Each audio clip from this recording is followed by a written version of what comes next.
Hello friends, welcome to my channel. Let's grow with PS.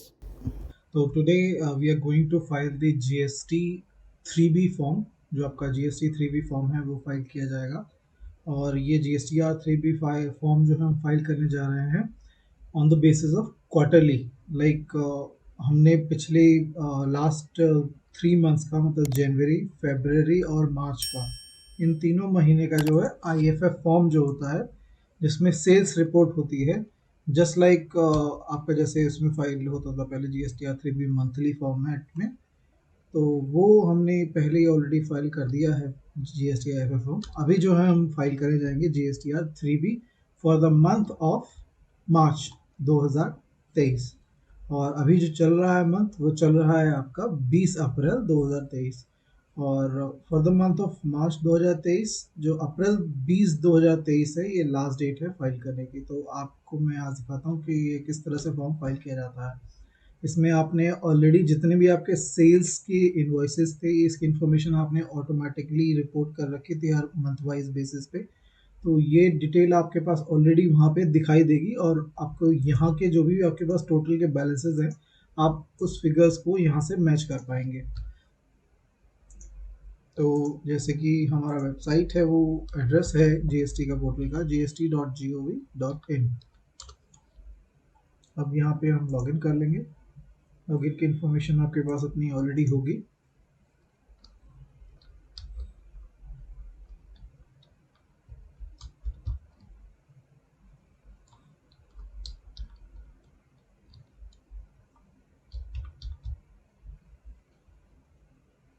यहाँ पे captcha code डलेगा।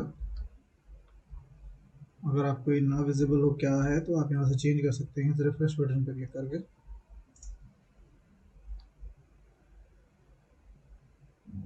इसके बारे में मैं अपने प्रीवियस वीडियो में ऑलरेडी बता चुका हूँ कि ये पॉपअप हर टाइम जब भी आप लॉगिन करते हैं तो क्यों आता है। यहाँ पे आप देख सकते हैं कि जनवरी, फरवरी और मार्च, मार्च का जो दिखा रहा है ये आपका जीएसटी आर 3B फॉर्म जो है वो फाइल टू बी फाइल दिखा रहा है।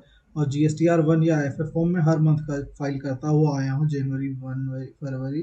और यहाँ पे डेट दिखा रहा है 7 फरवरी। फॉलोइंग मंथ फरवरी का मार्च में फाइल किया था। और मार्च का जो है 13 अप्रैल को फाइल किया था मैंने, जो आपको मेरी प्रीवियस वीडियो में दिखाई दिया होगा। अभी जनवरी और फरवरी का जीएसटी आर 3B जो है वो नॉट एप्लीकेबल इसलिए है क्योंकि मैंने क्वार्टरली बेसिस पे जो है ऑप्ट किया हुआ है कि मैं अपना जो जीएसटी फाइल करूँगा क्वार्टरली बेसिस पे करूँगा। आप देख सकते हैं यहाँ पे लिखा हुआ अभी दिखाई देगा आपको, return filing preferences April to June 2023 quarterly. अगर आपको चेंज करना है तो यहाँ से आप उसको सिलेक्ट करके चेंज कर सकते हैं मंथली बेसिस पे। तो अभी हमारा जैसे GST R 3B March month का जो दिखा रहा है टू बी फाइल, तो हमें इसी को फाइल करना है। तो अब इसे फाइल करने के लिए आपको रिटर्न डैशबोर्ड पे आना पड़ेगा। यहाँ पे जो फाइनेंशियल ईयर दिखा रहा है वो ऑटोमेटिकली इस साल का दिखा रहा है। तो ये हमें अपने लास्ट ईयर 2022-23 कुछ सेलेक्ट करना है। और उसके बाद लास्ट क्वार्टर जनवरी टू मार्च वाला सेलेक्ट करके मार्च वाला जिस मंथ का हमें जीएसटी आर 3B फाइल करना है उसे सेलेक्ट कर लेंगे यहाँ से। और सर्च पे जैसे आप क्लिक करेंगे आपके पास फॉर्म जो है खुल के आ जाएगा। यहाँ पे आपको दिखा रहा होगा डिफरेंट डिफरेंट तरह के जो आपके जीएसटी आर 1, जीएसटी आर 2, ये सारे के सारे फॉर्म्स हैं। इनके बारे में मैं आपको ऑलरेडी बेसिकली पहले ही बता चुका हूँ कि ये फॉर्म्स जो होते हैं किस किस केसेस में एप्लीकेबल होते हैं। और जीएसटी आर 1 जो है मेरा फाइल है, जीएसटी आर 3B जो है ये हमें आज फाइल करना है। तो हम प्रिपेयर ऑनलाइन पे क्लिक करेंगे। यहाँ पे सबसे पहला ऑप्शन आ रहा है क्या आप अपना रिटर्न जो है नील रिटर्न फाइल करना चाहते हैं। तो मुझे अपनी रिटर्न जो है नील रिटर्न नहीं फाइल करनी, तो मैंने नो कर दिया। और अगर इनकेस आपको रिटर्न आपकी फाइल नील करनी है, सपोज आपके लास्ट मंथ में या लास्ट पूरे क्वार्टर में कोई भी ट्रांजेक्शन नहीं है, तो आपको ये यस ऑप्ट करना है। और अगर आपके पास ट्रांजेक्शन्स हैं, in that case you have to opt no. No पे क्लिक करके आपको नेक्स्ट करना है। यहाँ पे आपको ये दिखा रहा है कि system generated summary for GST R 3B file generated मतलब पहले की जो भी डिटेल्स हैं वो ऑटोमेटिकली ऑटो पॉपुलेट हो गई हैं।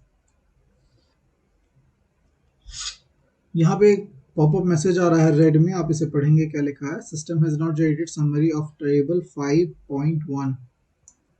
of GSTR 3B basis your previous period GSTR 3B as the same is not filed और इंटरेस्ट इज नॉट एप्लीकेबल। ये कह रहा है कि जो मेरा 5.1 वाला सेक्शन है interest and late fee for the previous tax period, ये ऑटोमेटिकली जनरेट नहीं हुआ है क्योंकि मैंने प्रीवियस लास्ट 2 मंथ्स की GSTR 3B फाइल नहीं की है।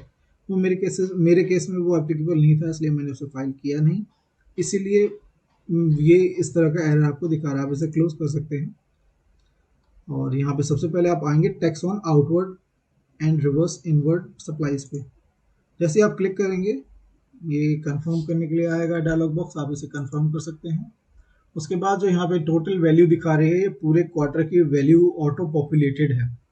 जो टोटल टैक्सेबल वैल्यू मतलब इनवॉइस का अमाउंट बिना टैक्स का जो आता है आपका, वो दिखा रहा है। अब आप इसको मैच कर लेंगे, आपके पास जो एक्सेल में आपके पास रिकॉर्ड होगा, देख सकते हैं आप। जैसे यहाँ पे जो है 5,64,972 5,64,972 डिस्प्ले हो रहा है। सेम फिगर आप यहाँ पे देख रहे हैं।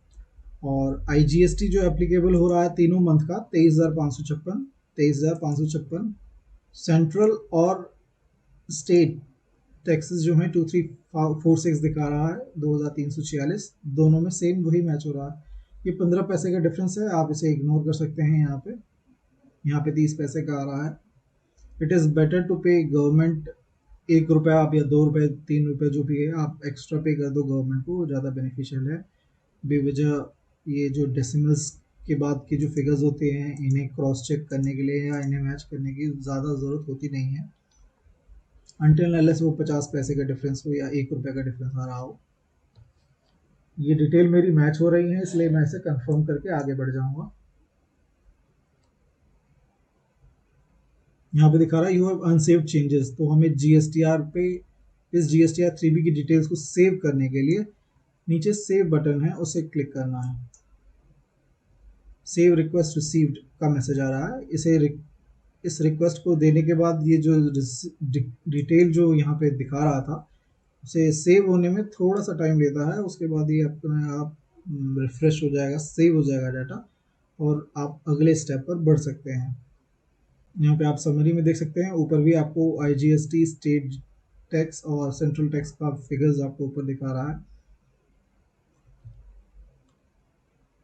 और supplies notified under section 9 subsection 5 of the CGST act, यहाँ पे वो सप्लाईज आती हैं जो डिफरेंट काइंड ऑफ सप्लाईज होती हैं, उसके बारे में हम ऑलरेडी बेसिक्स जो GST के हैं वहाँ पे ऑलरेडी स्टडी करके आए हैं।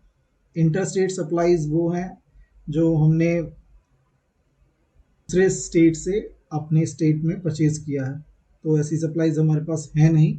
और अगर आप इस पर क्लिक करेंगे तो यहाँ ऊपर लिखा भी आ रहा है इसके ऊपर message, detail of interstate state supplies made to unregistered persons, मतलब आपने किसी ऐसे पर्सन से ट्रांजेक्शन की है जो कि GST में रजिस्टर्ड नहीं है या कंपोजिशन टैक्सेबल पर्सन है। फॉर एग्जांपल कई जो आपके होते हैं सेलर या बायर्स, उनके पास इतनी ज़्यादा क्वांटिटी या इतनी ज़्यादा परचेज सेल्स की ट्रांजैक्शंस होती हैं कि वो हर एक ट्रांजैक्शन को रिकॉर्ड नहीं कर सकती, तो वो लोग कंपोजिशन स्कीम को क्या है ऑप्ट करते हैं। कंपोजिशन स्कीम में जो है एक फिक्स परसेंटेज उनके लिए सेट कर दिया जाता है कि उन्हें इतने फिक्स परसेंटेज पे, जैसे 2% या 5% उनके प्रोडक्ट या सर्विसेज के अकॉर्डिंग फिक्स हो जाता है। वही टैक्स उनको जो है आगे पूरी की पूरी सेल्स की वैल्यू है उनको इकट्ठा अमाउंट जमा कर देना होता है। और इनको कंपोजिशन स्कीम के अंदर इनपुट टैक्स का क्रेडिट नहीं मिलता। सपोज इन्होंने कोई भी परचेज करी है प्रोडक्ट या सर्विसेज की, तो जो भी इन्होंने उस प्रोडक्ट को खरीदते वक्त जो टैक्स दिया था वो टैक्स इन्होंने अपनी सेल्स में से जो भी कलेक्ट किया है इन्होंने टैक्स अब तक, उसमें से इसे माइनस किया जाता है एक्चुअली। तो इनके केस में वो ये फिगर्स को माइनस नहीं कर सकते कि जो कलेक्ट किया है इन्होंने वो इनको जमा कराना है। उसमें से जो सेल्स की टैक्स की अमाउंट है उसमें से ये परचेज वाला जो जो ये पेमेंट करके आए थे टैक्स का, उसे ये माइनस नहीं कर सकते। अभी हम दिखाते हैं कि हमारे केस में ये किस तरह से कैलकुलेट होता है, वो आपका कंफ्यूजन जो है थोड़ा और दूर कर देगा। सपोज ये मेरी सेल्स हैं लास्ट के 3 मंथ्स की, जनवरी, फरवरी और मार्च। इसमें जो भी रिस्पेक्टिव IGST, CGST, SGST जो भी एप्लीकेबल है वो मंथ वाइज यहाँ पे आप उसकी फिगर्स देख पा रहे होंगे बोल्ड में। ये जनवरी की फिगर्स हैं, ये फरवरी की फिगर्स हैं और ये मार्च की फिगर्स हैं।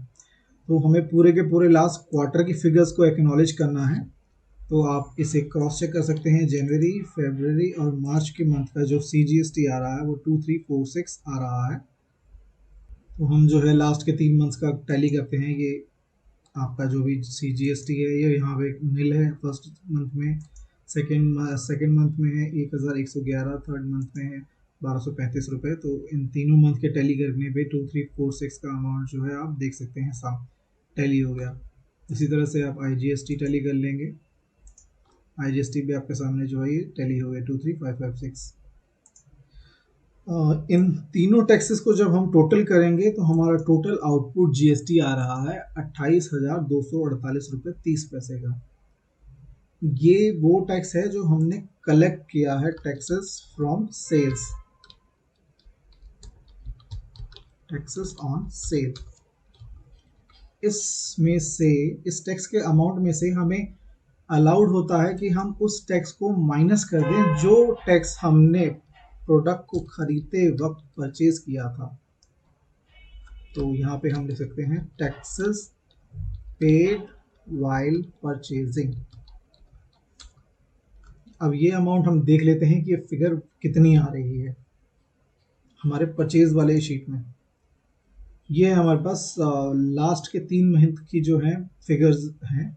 इसमें मेरे पास 4 परचेज की फिगर्स हैं, जिसमें आप देख सकते हैं जो CGST और SGST का अमाउंट है टोटल वो कितना आ रहा है। 15,130 रुपीज़ आपका CGST आ रहा है। SGST जो आ रहा है 15,130 और IGST मेरे पे एप्लीकेबल नहीं होता क्योंकि मैंने जो ये परचेज़ किया है अपना प्रोडक्ट, ये परचेज़ किया है अपने पर्टिकुलर सेम स्टेट में जहाँ से पे मैं रजिस्टर्ड हूँ, ना कि मैंने अदर स्टेट से परचेज़ किया है, इसलिए मेरे को IGST नहीं आया। ये दोनों अमाउंट जो है मैंने 30,000 का जो टैक्स है वो मैं पे करके के आया हूँ परचेज़ करते हुए प्रोडक्ट को। और सेल्स के टाइम पे हमारे पास 28,248 रुपये का जो है टैक्स है। तो इसकी कैलकुलेशन ऐसे होती है कि हमें टैक्स कितना पे करना है, ये ऐसे कैलकुलेट होगा। जो हमने परचेज पे टैक्स पे किया है उसे ITC कहते हैं, इनपुट टैक्स क्रेडिट, वो 30,260 रुपये था। और जो सेल्स करते हुए हमने टैक्स कलेक्ट किया था उसे आउटपुट GST कहलाता है, 28,248 है हमारे केस में। तो इन दोनों में से हमें टैक्स जो जमा कराना है वो है ITC में से हम आउटपुट को माइनस कर देंगे। अगर हमारे पास ITC का अमाउंट ज़्यादा है आउटपुट GST से, तो ये इन दोनों का डिफरेंस जो होगा ये अमाउंट कैरी फॉरवर्ड हो जाएगा, ब्रॉट फॉरवर्ड हो जाएगा फॉर द नेक्स्ट मंथ। इस 2,011 रुपये 77 पैसे को मैं अगले मंथ अपनी टैक्स लाइबिलिटी में से कम कर सकता हूँ। और अगर ये अपोजिट होता है इसके केस में, अगर आउटपुट GST ITC से ज़्यादा होता और यहाँ पे जो भी फिगर नेट पेबल में माइनस में आती, वो अमाउंट हमें GST में टैक्स के रूप में, चालान के रूप में जमा कराना पड़ता। वो टैक्स हम कैसे जमा कराएंगे वो देखने के लिए वो आपको मेरी नेक्स्ट वीडियो में देखना पड़ेगा। मैं आपको उसे फाइल करके दिखाऊंगा कि किस तरह से वो टैक्स जो है आप ऑनलाइन जमा कर सकते हैं जब ये डिफरेंस आएगा मेरे नेक्स्ट अपकमिंग किसी भी मंथ में। तो आइए देखते हैं। अभी जो डिटेल्स आ रही हैं मेरे पास वो ऑलरेडी फिल्ड थी। सेल्स की फिगर्स मेरे पास ऑटो पॉपुलेटेड हैं। ITC में जो है यहाँ पे इसे आप ओपन करेंगे जो हमारे केस में एप्लीकेबल है। यहाँ देखते हैं कि हमारा कितना IGST ऑटो पॉपुलेटेड आ रहा है। यहाँ हमें ये मैनुअली फिल करना पड़ेगा। आप देख सकते हैं जो परचेज पे मेरा 15,130 और 15,130 मैंने परचेज किया है, ये मेरे पास ऑटो पॉपुलेटेड अवेलेबल आ रहा है। ये इस वजह से आ रहा है क्योंकि जब मैंने ये परचेज किया है तो किसी और के लिए मेरी परचेजेस सेल्स थी, तो उसने वो सेल्स पिछले लास्ट के 3 महीनों में जनवरी फरवरी मंथ में सेल्स को अपने जीएसटीआर के आईएफएफ फॉर्म में फाइल कर दिया होगा, तो उसकी डिटेल्स मेरे पास ऑटोमेटिकली मेरे जीएसटी फॉर्म में आ जाएगी। सेम उसी मैनर में जैसे कि मैंने जितना भी जीएसटी ये फाइल किया है लास्ट के 3 मंथ में, इनमें जो भी जीएसटी एप्लीकेबल था, इतने का बेनिफिट मतलब इतना अमाउंट वो क्लेम कर सकता है जिसने सेल किया था मुझे। तो अब हम यहाँ पे जब ये मैच हो गया हमारा, हमारे केस में सिर्फ सीजीएसटी और एसजीएसटी एप्लीकेबल था परचेज के टाइम पे, तो हम इसे कंफर्म कर देंगे कि ये डिटेल्स जो है बिल्कुल करेक्ट है। लगता है हम जीएसटी की सर्विस जो है वो कुछ एरर आ रहा है, मे बी हो सकता है आज लास्ट डेट है तो कुछ ट्रैफिक हो। Let me try again after login.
इसे कंफर्म करने के बाद जो आईटीसी का कॉलम था, हमारा नेक्स्ट कॉलम आता है exempt nil and non GST inward supplies. तो हमें यहाँ पे उन प्रोडक्ट्स और सर्विसेज की डिटेल्स जाननी है, इनपुट जो कि एग्जाम नील या नॉन जीएसटी वाली सप्लाईज सेल्स हैं हमारी। उसके बाद आता है next column interest and late fee for the previous tax period. Just in case आपने अपना जीएसटी जो है वो लेट फाइल किया है तो उसकी डिटेल आपको इस कॉलम में डालनी है। फिलहाल हमें प्रोसीड टू पेमेंट पे क्लिक करना है ताकि ये टैक्सेस को कैलकुलेट करके देखे कि मेरी क्या लायबिलिटी बनती है या मेरे पास बैलेंस अमाउंट बचता है जो कैरी फॉरवर्ड हो जाएगा। अगर नहीं बनेगा तो वो ऑटोमेटिकली दिखा देगा कि मेरे पास कोई लायबिलिटी नहीं है।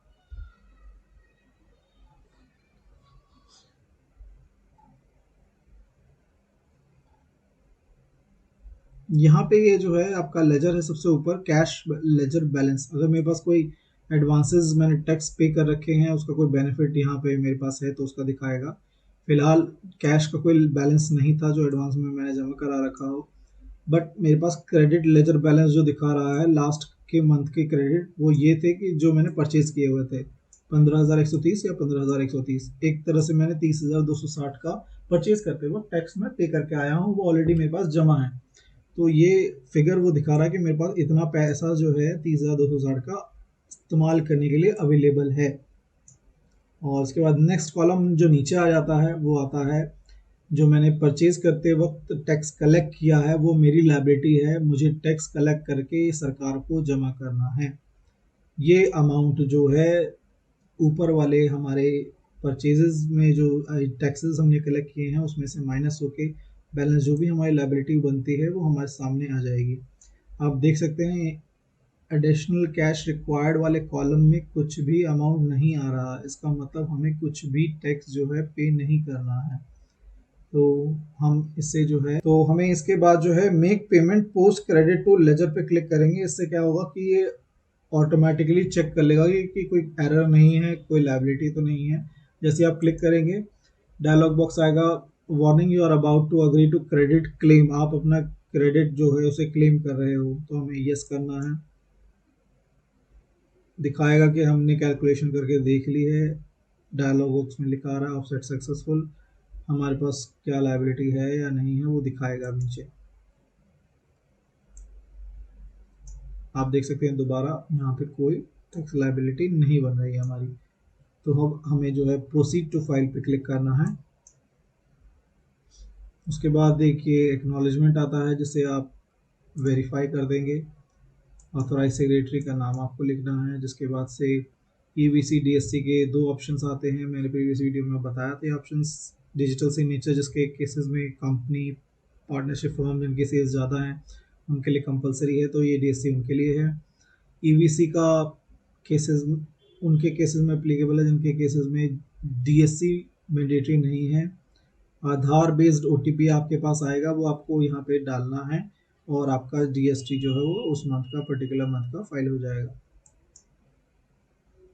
क्लिक करते ही आप देख सकते हैं कि ये ओटीपी जो है भेजा गया है।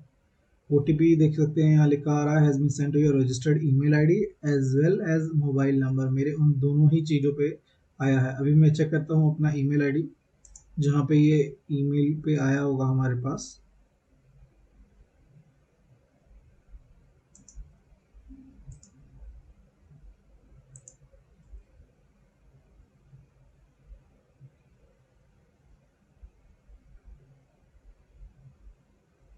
ये देखिए ईमेल आ गया है और इसी पासवर्ड को जो अल्फ़ा न्यूमेरिक है, मतलब उसमें डिजिट्स और कैरेक्टर्स दोनों हैं, ये हमें उसमें जैसे ही मेंशन करेंगे और वेरीफाई करेंगे हमारा जीएसटी जो है फाइल हो जाएगा।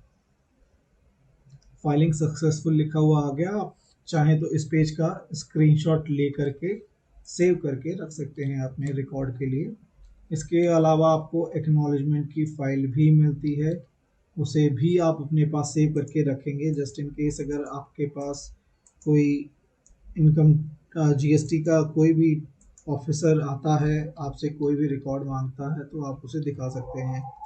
फॉर द टाइमिंग ज़रूरी नहीं है कि आप इसको फिज़िकल कॉपी में ही रखें, आप इसे डिजिटल कॉपी में भी अपने पास सेव करके रख सकते हैं। अब आप यहाँ पे डाउनलोड फाइल GSTR 3V पे क्लिक करेंगे तो आपके पास पूरे के पूरे जीएसटी की डिटेल जो है समरी में रिसीव हो जाएगी। ये देख सकते हैं यहाँ फाइल्ड का वाटरमार्क भी आ रहा है और आपका जो भी रिकॉर्ड था वो सारा का सारा इसके अंदर आ जाता है। ऊपर पीरियड लिखा होगा किस मंथ के लिए आपका ये रिकॉर्ड है। So that's it. Thank you so much for watching my video and stay tuned for my next upcoming videos educating you guys with other GST forms and details. Thank you so much and please do comment if कोई भी कमी आपको या कोई और information अगर आपको मुझसे चाहिए तो आप कमेंट सेक्शन में मेंशन कर सकते हैं।